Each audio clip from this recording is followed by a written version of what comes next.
Avant d'aller plus loin, il est nécessaire d'approfondir la notion d'influence astrale.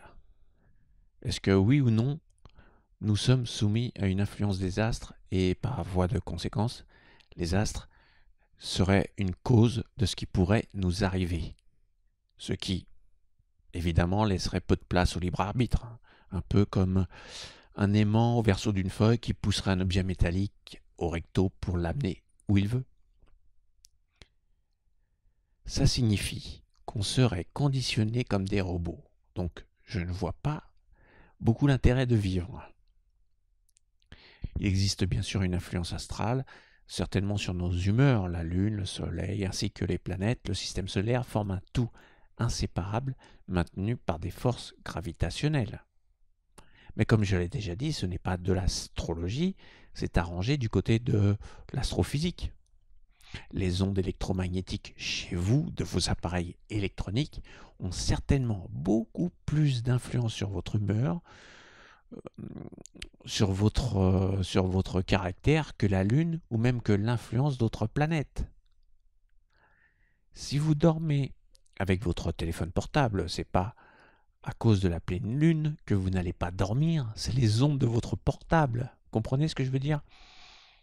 D'ailleurs, le nombre incalculable de fois où l'homme rejette la cause sur une influence extérieure, qui n'est pas de sa faute, est énorme.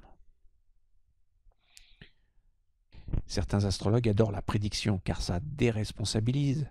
Si c'est écrit, alors pourquoi faire des efforts? Il suffit d'attendre tranquillement que ça arrive. C'est pourquoi, comme je l'ai déjà dit, l'astrologie est très subjective. La perception que l'on en a dépend de ce qu'on est, de notre vécu. Et ça, il faut en avoir conscience en permanence. Donc quand vous interprétez un thème, vous n'interprétez pas un seul thème. C'est une interaction entre votre thème et le sien. Donc, retenez cette règle, même si elle dérange. L'objectivité en astrologie n'existe pas.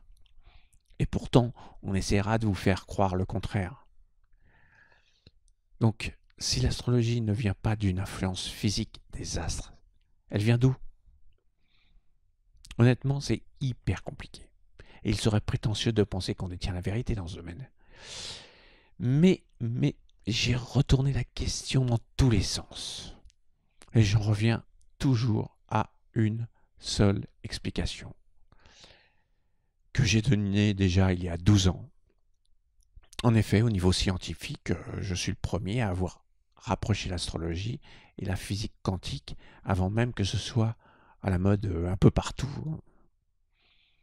Mais attention, en ayant à l'esprit que la physique quantique cache un phénomène que l'on ne connaît pas ou qui mène à la spiritualité. Le lien est très faible. Le problème maintenant, on met du quantique dans tout et n'importe quoi. Moi je dis donc simplement que le quantique n'apporte rien de concret. Il donne des explications en étant un pas vers la science, tout en gardant un pied dans la spiritualité ou la métaphysique. Or, je ne vais pas tout vous expliquer en détail. Hein. Il existe une vidéo sur ma chaîne YouTube qui vulgarise la physique quantique. De plus, je crois qu'énormément de personnes savent maintenant de quoi il retourne. Donc, deux particules de matière intriquées arrivent à communiquer instantanément sans aucun contact. Si on mesure l'une, l'autre est au courant immédiatement. Il y a comme un fil invisible qui les relie, et ce pour n'importe quelle distance, sans aucune cause. On note juste un effet. Et bien sûr, pour l'instant, toujours aucune explication rationnelle pour cette influence fantôme, sans faire appel à d'autres dimensions. Maintenant, je vais faire le parallèle avec la synchronicité et la définition de Jung. Deux événements qui ne présentent pas de lien de causalité, mais dont l'association prend un sens pour la personne qui les perçoit. Fin de citation. En fait, tout ce qui vous paraît magique dans votre vie, comme l'intuition, les flashs de voyance, les coïncidences incroyables même, ont un côté quantique et de synchronicité. Mais n'est-ce pas finalement la même chose? Ok, le quantique se manifeste surtout au niveau microscopique.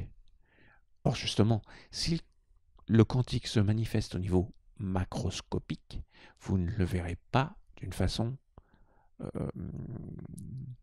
immédiate, matériellement. Il y a trop de masse qui entre en jeu. Ça se manifeste plutôt d'une façon subtile. On peut imaginer qu'à la naissance, il y a une intrication entre les éléments de l'univers et votre naissance. Et comme deux particules, vous êtes en quelque sorte jumeaux ou jumelles. Mais attention, ça signifie qu'il faut que les astrologues laissent tomber en affirmant que les planètes nous influencent. C'est complètement faux, puisque, rappelez-vous, il n'y a pas de cause. Les planètes ne sont pas plus fortes que vous. Elles sont des signes de ce que vous êtes. Et comme c'est des signes, nous retombons dans la synchronicité de Jung. D'ailleurs, on dit signe du zodiaque et non cause du zodiaque. Alors, cette explication que je donne depuis plus de 10 ans, franchement, c'est vraiment du solide. Hein, et je n'ai pas changé d'un iota, quoi. Pour l'instant, personne ne m'a donné d'arguments contre. Et elle réunifie la formidable découverte de Jung et la science. Mais cette idée que les planètes vous influencent est tellement ancrée chez les astrologues qu'elle donne une impression d'effétisme, voire même de catastrophisme. Mais ça va plus loin que ça. Il y a des signes dans le ciel de ce que l'on est, ok. Mais c'est comme il y a des signes de la nature, de la santé de la Terre. C'est identique. Un signe signifie qu'est-ce qui se passe? C'est un reflet. Vous vous regardez dans un miroir. C'est un signe. C'est un miroir comme des particules quantiques intriquées. Voilà pourquoi, dès la naissance, on peut apercevoir dans les astres une certaine hérédité, car vous n'êtes pas une feuille blanche en naissant. Vous avez non seulement des bagages, mais aussi des semelles de plomb. Alors, à quoi sert un miroir? À corriger vos défauts. Donc, si vous vous corrigez, cela signifie obligatoirement que les astres le savent. Puisque cette communication fonctionne dans les deux sens. Contrairement à ce que pensent les astrologues, vous aussi, vous influencez l'humeur de l'univers. Mais le miroir est aussi une preuve de votre conscience. Vous savez, il y a très peu d'animaux qui se reconnaissent dans un miroir. On a fait des tests.